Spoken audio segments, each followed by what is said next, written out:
What's up, PYA? Listen, I appreciate that, Zach, but I think you have me confused with someone else. Great and powerful. I don't know if I'm powerful, but I'll take the great part of that. Hey, here's what I love about that, though. This is a ministry of young adults, for young adults, and I will always give you opportunity and give you an opportunity for you to grow in your giftings. And Zach's been with us for over a year. That was his first time. Can we show some love for Zach? His first time hosting.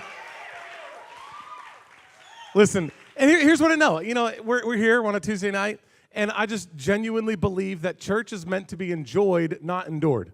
Anybody else grow up in church? I grew up in church, I'll be honest. When I was a little kid, it was like, is it lunchtime? Because I'm trying to go eat, and I was just like, please quit talking, please quit singing that awkward song. I went to the church, they kind of did like marches around the, and I was like, I just want to go eat Pizza Hut. That's all I wanted to go do. Church is meant to be enjoyed, not endured.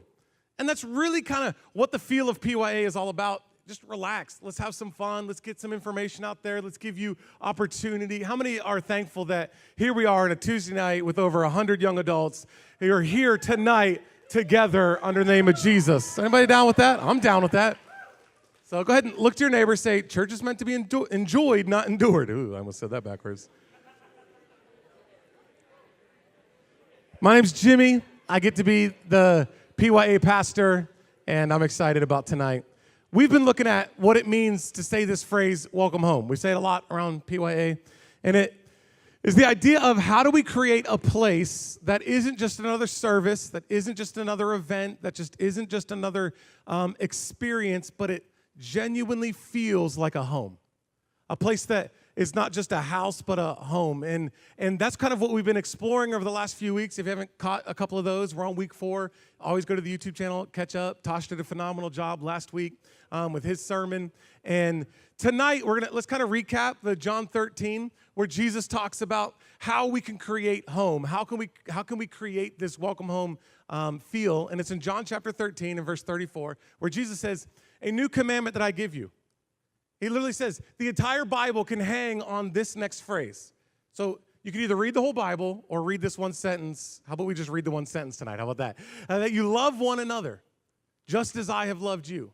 You are also to love one another. And that just as Jesus has loved us is the journey that we've been on over the last few weeks. We've been going to look at it and say, how do we love people? How do we love each other just as Jesus, a real person who really lived, historical representation, he really did live. How did he love the people that he was around? And we've been looking at all these great stories. Tonight we have a couple more stories. But I want to kind of challenge you right off the bat. Anybody just want to get challenged right away? You're like, okay, I'm here. I could be anywhere. I just started school this week. Anybody start Lamar this week or your school? So it's like I just started. I could be anywhere else. But if I'm going to come, I want to be challenged. And I want to grow. And so when we say we want to love others just as Jesus has loved us, I think we need to define what love actually looks like. Because to me and what I've observed in our culture here in Western civilization 2018, most of what we call love is just simply polite selfishness. Most of what we call love is just polite selfishness. If you really think about this, it's because when we say we love someone, we always add a condition to that love. And anytime you add a condition to a love, it becomes selfish by nature. Let me show you what I mean. I love you because of what you do for me. I love you because of what I get in return to this relationship. I love you because we have something similar. I love you because you're rich. I love you because you're smart. I love you because you're the same color skin as me. I love you because you are the same gender as me. I love you because, and we put these conditions on it because we're expecting something in return. And at the end of the day, that is just polite selfishness. Or you say, well, I love you when you meet my needs. I love you when I feel like it. I love you when I'm successful. I love you when I first kind of gotten through myself, and then I want to be able to, it's like we put this when. I love you if you do this, this, and this. I love you if you meet this set of standards to be my friend. I love you if you text me back right away and don't leave me on read for 5 minutes, right? Is it read or read? I never know. Is it on read? All right, whatever, sorry. But I love you because, or I love you if, or I love you when. All of that is just polite selfishness. Because your condition for the love that you give is based on what you get in return. And tonight, I want us to check our hearts. Tonight, I want us to have a shift to our motivation for why we love people. Because when you have been loved a lot, anybody know? You love a lot. When you have been loved a lot, you love a lot. Our motivation for loving other people has nothing to do with what they will give us in return. It has everything to do with what we've been given. That God has loved us a lot. And because of Jesus, because he has loved us so much, we want to love others the way that we've experienced the love that we've gotten from God. And so I want us to be able to say, okay, I might have been to church a lot. I might have a lot of good information. I might have a lot of high thoughts of God. But tonight is one of those nights where I want us to begin to look into our own hearts and say, why do I love people? What is the motivation behind my loving others? And we want to love just as Jesus loved us, which is out of the overflow of being loved by God. And so, how do you love just as Jesus? We've been looking at all these different stories. I got a really cool story that I want to share with you. And it is recorded in one of the Gospels, one of the eyewitness accounts of Jesus that was written just about 2,000 years ago. This one by a guy by the name of Luke, and he records it, and we have it in the 19th chapter of Luke. He says this, he says, Jesus entered Jericho and was passing through. And behold, there was a man named Zacchaeus, and he was a chief tax collector, and he was rich. Now, I want to stop there because I want to remind you that we're not reading fairy tale. We're not reading, go ahead and leave that on the screen for me. We're not reading a fairy tale. We're not reading something that's been made up. We are reading actual history. And the scriptures are sometimes saying, I want you to remember that this is actually history. This actually happened. Sometimes when you read the scriptures, they actually are saying, test me. I want you to test me. So if you just look at all of the little markers within just this scripture, just these two verses, it reminds you that this really happened. Well, where did this story happen? Anybody know where this story happened? Jericho. Yes, you get an A in your class here at PYA. Go ahead and give that to your professors at Lamar, right? You get an A, right? So, okay, where is Jericho? You can honestly Google Maps it right now. I Google Maps it earlier, so y'all didn't have to do it. Here's Jericho. Just type in Jericho, and it'll show you where it's at in the world. See it way over there on your right, my left, a little dot over there. There's the Mediterranean. You see Italy. You see Spain. You see the north part of Africa there with Egypt. And you see the nation of Israel is over there, and the city of Jericho is right there. And so this is a real place that really happened, and this is where it happened. It happened in the city of Jericho. More than that, it tells us the type of person that was happening to, and this was a tax collector. If you can, again, while we're going through this screens, why don't you leave this on the screen for me? So first we have Jericho, really place that really happened, and then also it says this guy named Zacchaeus was a tax collector. So you're like, well, what is a tax collector? Well, in this day and age, when this was happening, you know, this happened right in the first century. Why do we know the dates and stuff? Well, it's kind of funny because the dates that we have today, 2018, is based off of the life of Jesus, right? And so we kind of can look back. So this one's an easy one to date. This one happened during the life of Jesus, just after the first century there. And so this is the time that the Roman Empire they had captivated. That's not the right word. That's not the right word I'm trying to find. The Roman Empire had conquered, that's the word I was looking for, had conquered the Israelite nation, the Jewish empire. So what they had is they would tax the countries that they had conquered, and when they would tax them, what they would do is they would get people from their own country to work for them, and people didn't like that. So a tax collector was a Jewish person who was a part of the conquered nation working for their conquerors, working for those who have taken them captive. And it's like being a traitor, right? If you can kind of it's kind of hard because you're thinking Romans, you're thinking Jews. Like, just try to think of somebody who was maybe a Nazi sympathizer during World War II when you know the atrocities that were happening to the Jewish people. You would think that the Jewish people would hate the person sympathizing with the Nazis. It was kind of the same thing, just a little bit earlier in history.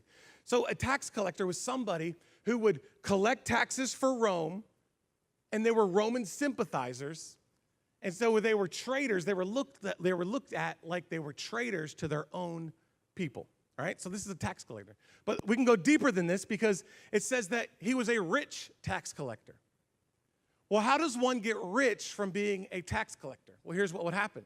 The Roman government would say, hey, this nation over here, you need to tax them a certain amount of money. So say, let's just make it easy because I deal in easy numbers. The last time I took a math class was my junior year of high school. So I'm going to do an easy number here. Say the tax for you was $5. And the tax collector rolled up and said, hey, I need to collect your tax today. You're like, okay, yes, I know my tax is $5. And he goes, you know what? I'm trying to put an addition. I need a big bubble bath for my large bathroom, so I need it to be $20 today. And you're like, wait, it's only $5. Well, the tax collector had every right to say how much money he wanted to collect. The Romans were like, that's totally cool by us. As long as we get our $5, you can ask for them however much money you want. Because remember, you are an actual Jew, just like the one that you're taxing, but someone who is a Roman sympathizer and probably a traitor would get rich off of asking way too much money so that he could get rich. Now, how many know that that would make you upset? If you only owed someone $5 and they were like, no, I need 20, or I need 50, and you're like, I don't have that. Well, then you had to give it. So for him to be a rich tax collector means not only was he a Roman sympathizer, it means he was a really bad cheat. He was a really bad guy who was like, man, this guy was really getting rich off of the situation, the oppressiveness of his own people. And listen, there's still more to highlight in this verse because it says he was a chief tax collector, right? Does that mean he's not like a chief, you know what I'm saying? He's not a chief, but chief meaning he is in charge of other tax collectors.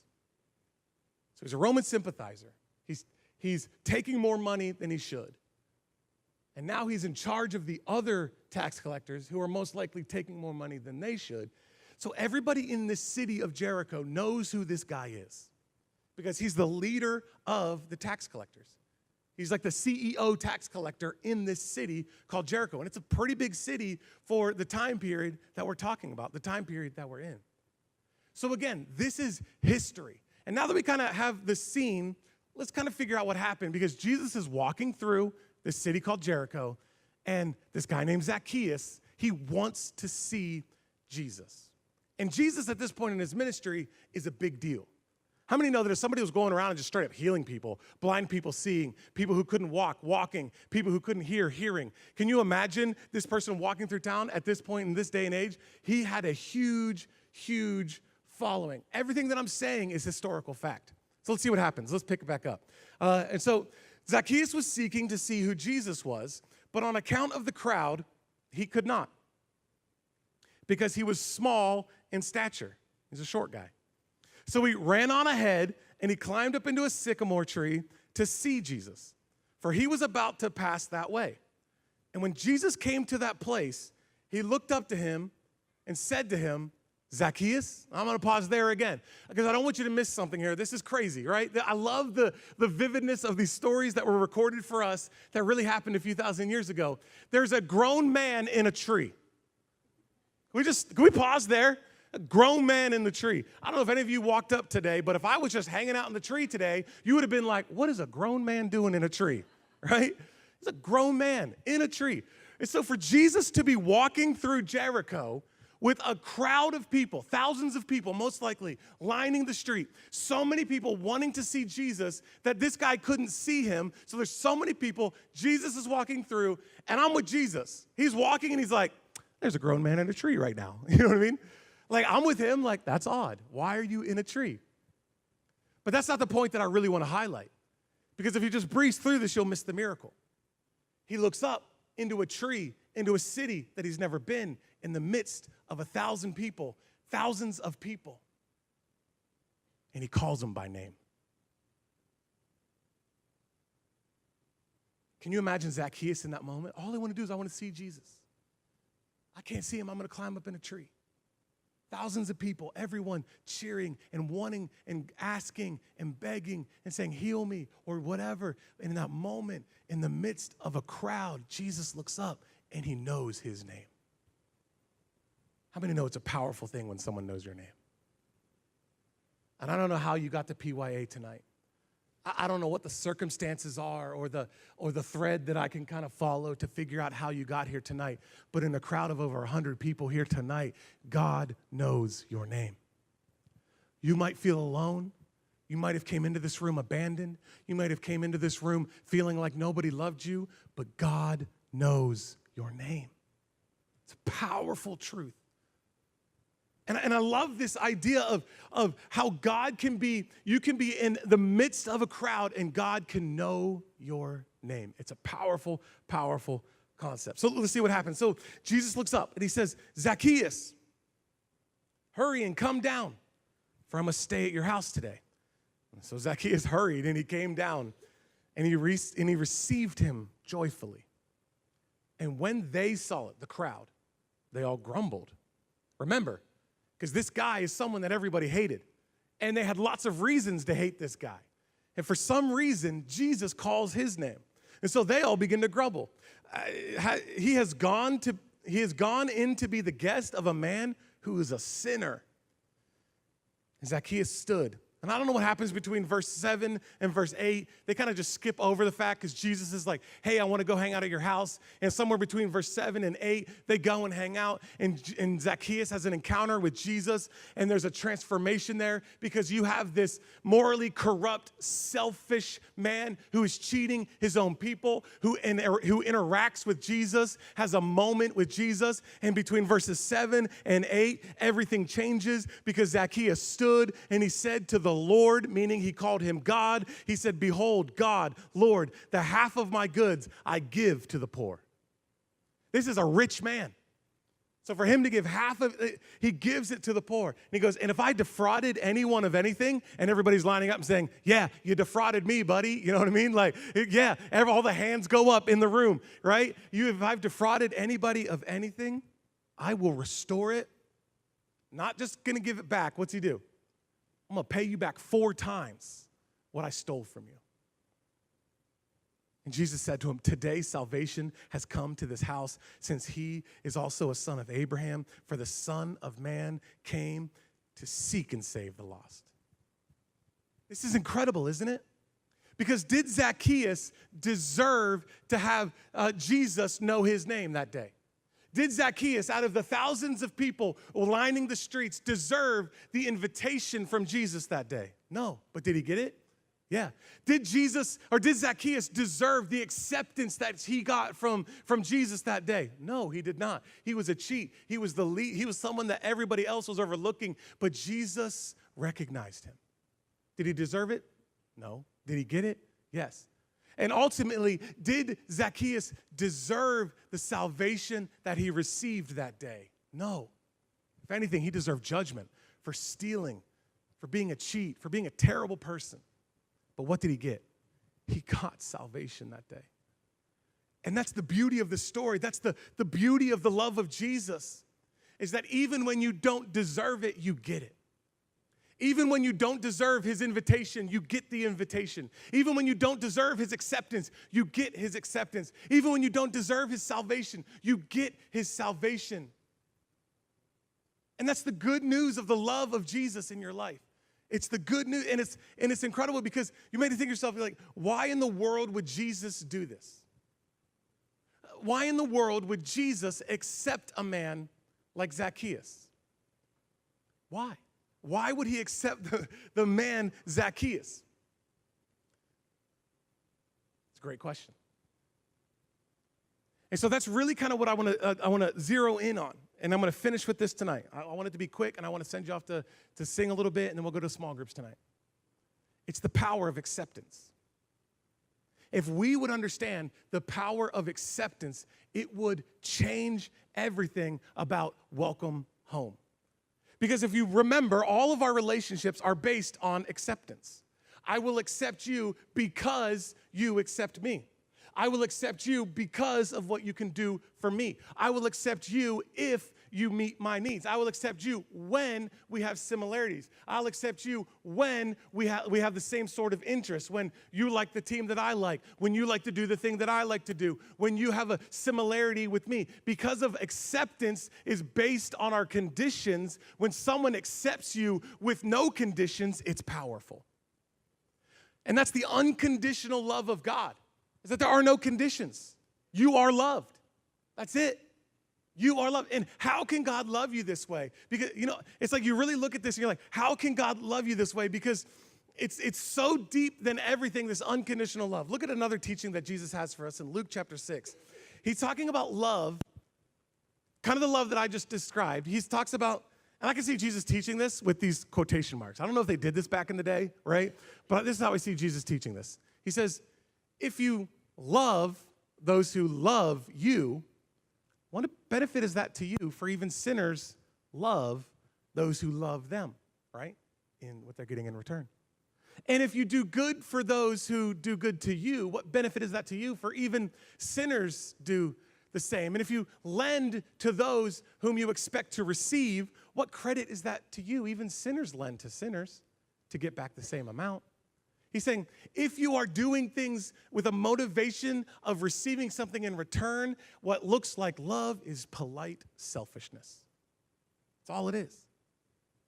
But he says, look, and he goes deeper and he goes further and he calls them out in verse 35. He says, but love your enemies. Do good, lend, expect what in return? Expect what in return? Nothing in return. And your reward will be great. And you will be sons of the Most High. For he is kind to the ungrateful and the evil. He is kind to those who don't deserve it and who hate him. He is kind, and he accepts those who may never accept him in return. God says, it's unconditional. I want you to just accept people. I want you to just love people. And I don't want you to put conditions on it. And our world loves to put conditions on it.